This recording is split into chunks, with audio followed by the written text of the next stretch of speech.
Žengė gražiausia pasaulio moteris. Iš Miss pasaulis konkurso grįžusi rusaitė Ksenija Suchinova surengė pirmąją spaudos konferenciją gimtinėje. Labai džiaugiuosi, kad šią karūną dabar turi Rusija. Pergalę skiriu visai šaliai, visiems žmonėms ir savo močiutei. 21 studentė iš Tiumenės Sibire Miss Rusijos titulą laimėjo 2007-aisiais. Mergina džiaugiasi visam pasauliui parodžiusi, kokios gražios yra rusaitės. Tačiau pati Ksenija tikina anksčiau net nesusimastydavusi apie grožio konkursus.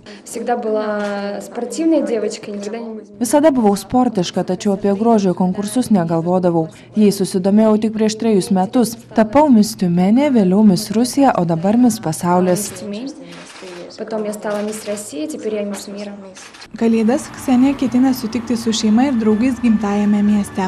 Rusijos naftos ir dujų industrijos centras Tiumenė yra už 2000 km nuo Maskvos. Čia oro temperatūra dabar nukritusi 11 laipsnių žemiau nulio, o Pietų Afrikoje, iš kur grįžo Rusijos gražuolė, apie 24 laipsniai šilumos šiuo metu.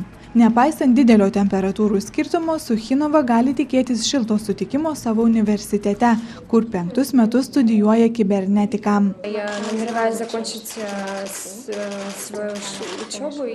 Planuoju baigti studijas ir gauti inžinerijos diplomą. Manau, kad paskaitų grafiką teks keisti, nes manęs laukia daug kelionių ir darbo.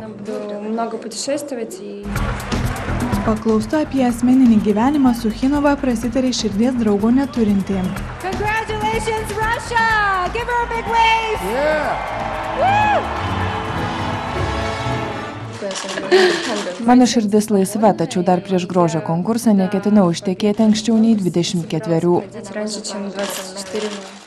Prieš tai pasaulio grožio konkursą Rusija yra laimėjusi 92 metais. Tai buvo Julija Kuročkina.